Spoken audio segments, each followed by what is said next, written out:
Today's episode of Wellness Wednesday with 3W is sponsored by local Seattle naturopath and founder of the 40-Day Fresh Start program, Dr. Adeola Mead.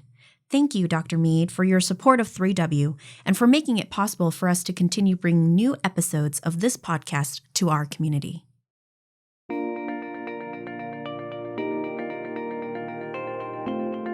Hello, and welcome to Wellness Wednesday with 3W. Wellness Wednesday is sponsored by 3W Medical for Women, a nonprofit medical clinic offering free of charge or low-cost reproductive health services to women in the Seattle area, regardless of income or insurance status. 3W does not profit off of the reproductive health choices women make. The information shared in this podcast is the opinion of the speaker or speakers. Medical information is not intended as individual medical consultation, but for general education only. Always consult your own health professional for personalized advice regarding medical decisions. And if you're in the Seattle area, consider making an appointment to consult with us. I'm Helen Nguyen, CEO and co-founder of 3W Medical for Women and the host of today's podcast. Hi, everyone. This is Helen Nguyen, CEO of 3W Medical for Women. I'm here again with Dr. Adeola Mead, who's a naturopath here to discuss natural mental wellness. Amazing. So, Adeola, thank you so much for joining me. Thanks for having me. So, just to dive into our question, what are the differences between your approach to mental health as a naturopath versus the traditional approach with medicine? Yes. So the traditional approach is very valid and very hopeful. So I think it's important to understand that people are in context, right? Things like anxiety and depression, fatigue, things like that can be addressed with diet, with lifestyle, with community, and all these different ways that are natural and accessible with herbal medicine, with nutrients, but just making sure you look holistically at some of the reasons why those symptoms might be coming up and affecting mental health, and then treating at the root cause of those. And I find a lot of times with conventional medicine, there could be counseling, which is really important and really helpful, therapy and medication. But I do find that a lot of times people are given medication when what they need was mostly counseling, or what they need is to be assessed holistically to figure out if there are deficiencies that would contribute to anxiety, depression, fatigue, racing thoughts, obsessive compulsive disorder, things like that. There are systems in the body when out of balance that can contribute to those symptoms. And a lot of times people aren't fully assessed, but they're giving a medication. And the medication has its place. Absolutely has its place. Sometimes when people are in crisis, medication takes them back from the brink. And it has its place. Or when there's serious mental illness, often with like schizophrenia or bipolar disorder, things like that, medication absolutely has its place. But what I see often is that people are put on medication when it's not necessarily the most important step. And that they're left on medication. Right. It's like a Band-Aid. Yeah, and there's no review of whether or not they still need it. I've had patients who are on antidepressants for 20, 30 years because of something that happened years in their past. Like one event. Is that good to be on antidepressants for that long? I'm going to go ahead and say no. Mostly because if it's not necessary, then you don't need it, as a fundamental, idea. If you are no longer in crisis, if you have taken care of those fundamental needs that help improve physical health, emotional health, spiritual health, mental health, then it renders the medication unnecessary. Right. But I think it's important to assess people and to stick with people and understand how their context has changed so that you can offer the right recommendation. So that gets me started thinking about, like, especially us out here in the Pacific Northwest, where we don't get a lot of vitamin D, right? Does that play into like more holistic approach to mental health where your vitamin D numbers are just a little low, and that impacts across a lot of things, right? Yes, absolutely. Okay. I've had patients before who were starting to feel more low mood, more depression, especially seasonally. There's something called seasonal affective disorder, where as soon as you have shorter days and there's more darkness during the day, that the mood follows suit. And that is a biological process, right? So when it's dark, our bodies create more melatonin so that we can sleep. So in the day, we are up and awake, and our bodies produce more cortisol and thyroid hormones to help fuel our metabolism. Right. And then as soon as it starts to get dark, the body produces more melatonin so that you can decompress, relax, and have a restful sleep. Well, we live up here where there are really shorter days in the winter, so you're making more melatonin, and that probably makes you more tired in general, but it can also affect the balance between those thyroid hormones and the cortisol. And if it's out of balance because of that change in the length of the days, then you can start to tend towards more of that fatigue, depression, and often hypothyroidism as well.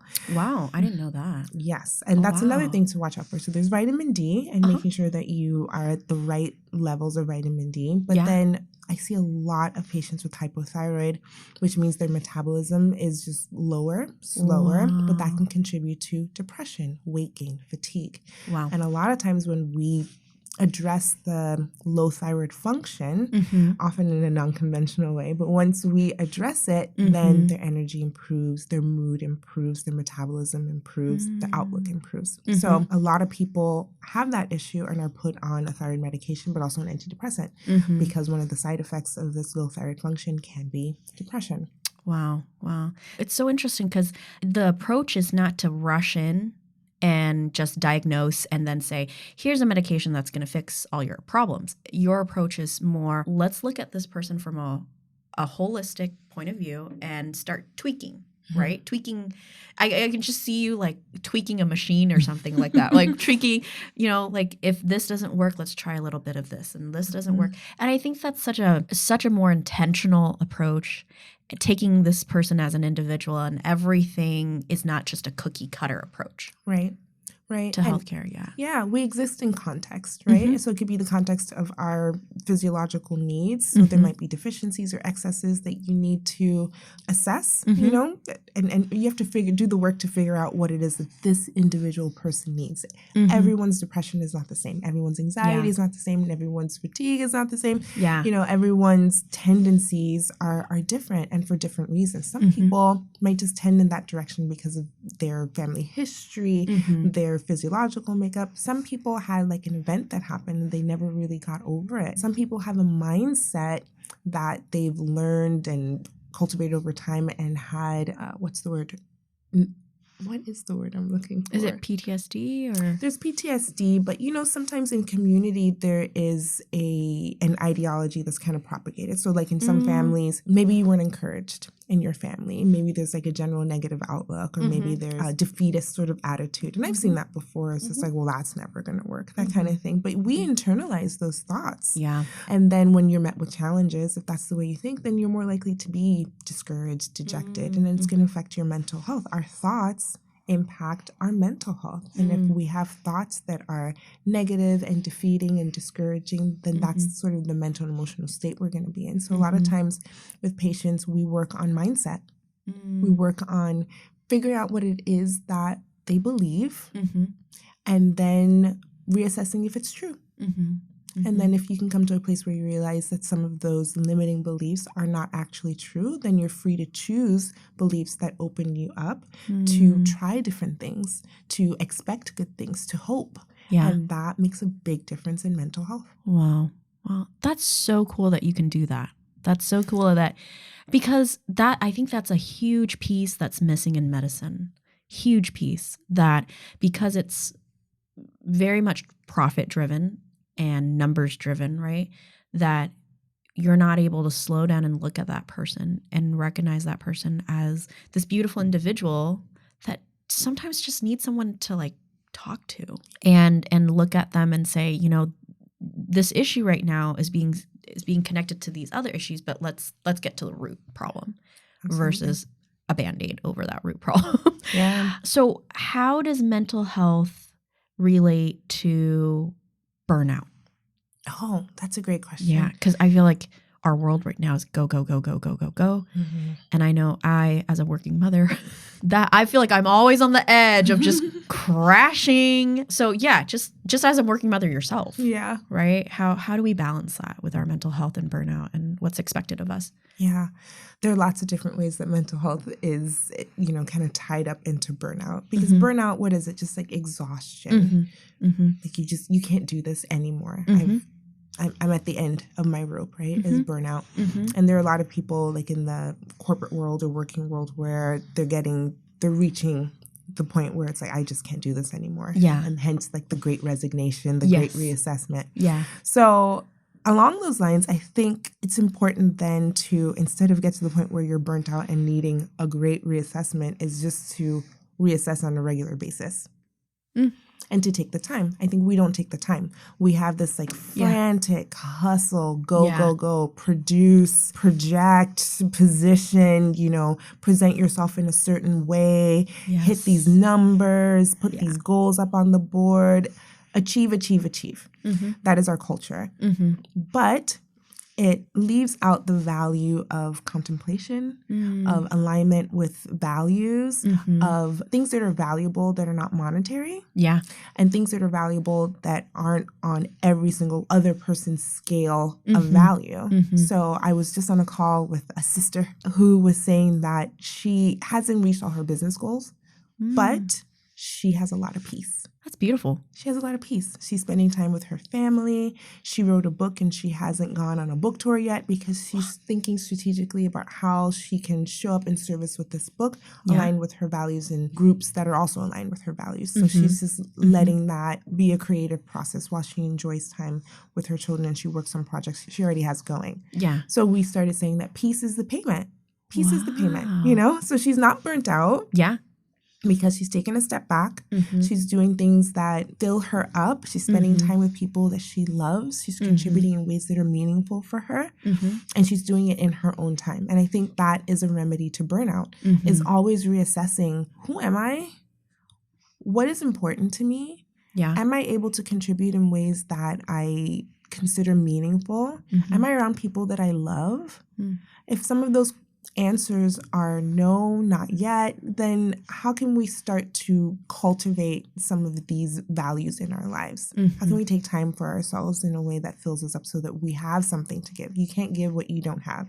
So burnout, I think a lot of times is just buying into that ideology that we have to go, give, but you can only give to a certain point until you're empty, right? So we need to keep refilling ourselves with social interactions that are positive, creating and being in cultures, either like personal community cultures, even workplace cultures that are supportive, that are safe, that allow us to be ourselves, to be ourselves, to be our authentic selves, to thrive, and decide what thriving looks like for us. Because otherwise, then if you have all these external goals that are impressed upon you and you're not reaching them, then you start to feel anxious, right? Like, oh my gosh, I'm not hitting my goals. People expect this of me. It's not happening. You start to feel anxious. Or you might start to feel depressed. Like, this is not going to happen for me. And you start to pick away at your own sense of self and your own sense of value. You turn in on yourself.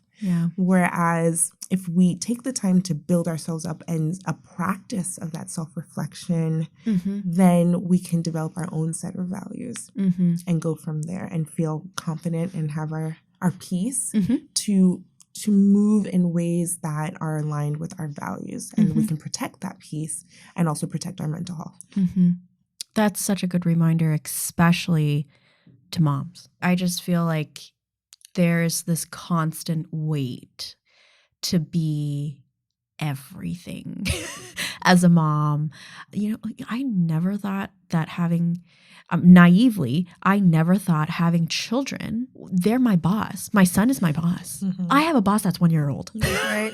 And he dictates my world right now. And relinquishing that control, like, how do I make sure he's well fed? Like, I'm done feeding him for one meal, and I'm already thinking of the next two.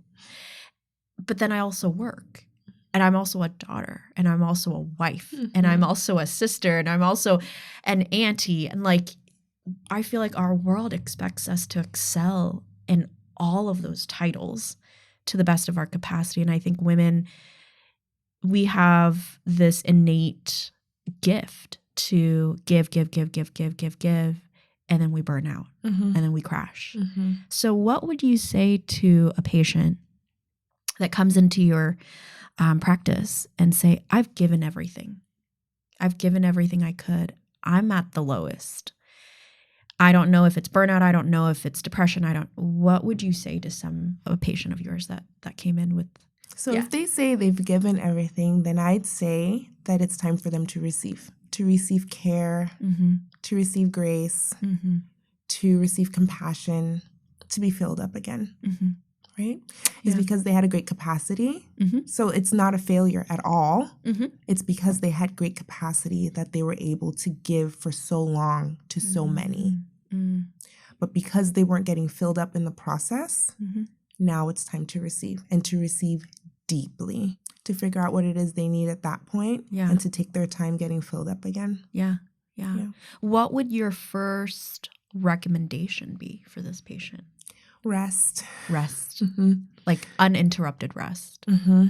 Yep, as often as possible. And that can look differently for different people. Yeah. Right? For some people, it's just like catching up on sleep. And for other people, it's art and creative endeavors. For other people, it's spending time with others. For other people, it's spending time alone, not doing anything at all. And for some people, it looks like being very busy, right? Yeah. But it needs to be something that really rejuvenates them and fills them up, but to intentionally take the time for it. Okay.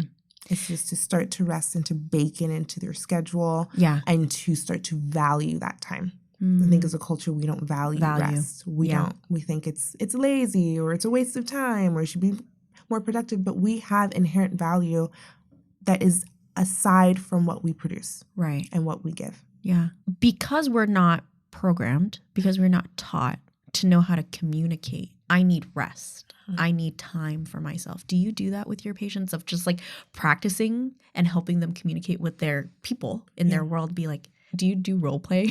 I'm just trying to imagine, like, how do you approach, because I don't even know how to communicate that, to be quite honest. Yes, we will do role play if necessary. If it's just like, I don't really know how to say that. And sometimes it's less about what to say and more about what you do. That's so good. So if you start doing things like taking time for yourself, if someone asks you about it, then you can say, I'm taking some time for myself because I feel really tired. Yeah. Wow. Yeah. So it's about just setting up those boundaries to protect yourself and realizing what you need. And again, just like consistently reassessing what that is, because it changes. Today you might need a nap. Tomorrow you might need to be with your sister. Tomorrow, the day after that, you might need to be completely by yourself for hours and hours and hours. And then bringing in that community to help facilitate what you need. But if you don't know what you need, you can't communicate it to anyone else. Yeah. And it's not selfish. Absolutely not. It is not selfish. I think a lot of women think, okay, if I take time for myself, I'm being selfish. If you are filled up, then you have a greater capacity to give. And as women, that's really just what we do. We do it naturally, whether we're filled up or not. Exactly. But once you have those resources, I mean, I'm sure every woman can remember a time where they had some time to themselves, and then they came back to all their responsibilities with fresh eyes and with fresh energy, and with new love as well. Yeah. So it's not selfish at all to take time for yourself. I think selfish would be having all the rest in the world, all the resources in the world, and not sharing it. That's gold. What happens when you just continue to function in burnout? What happens physically? I know you mentioned, anxiety, depression, but what's the most extreme thing that you've seen in your practice when someone just functions in burnout? Debilitating fatigue. Just so tired. I can't get out of bed. And when you're that tired, it's really hard to take care of yourself. So it's really hard to make a meal. Sometimes it's hard to even eat a meal. Yeah.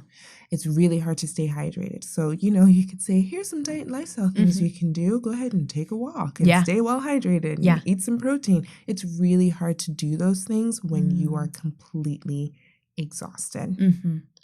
And that is, yes, physical exhaustion, but also mental emotional, spiritual exhaustion. It's really hard to reach out of that once you've hit that point.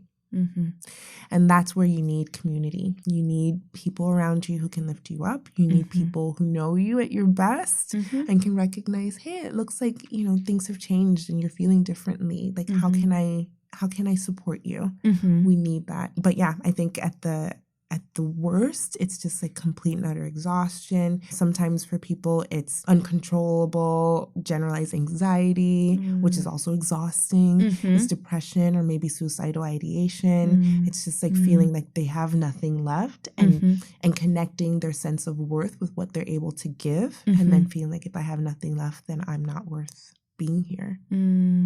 Right?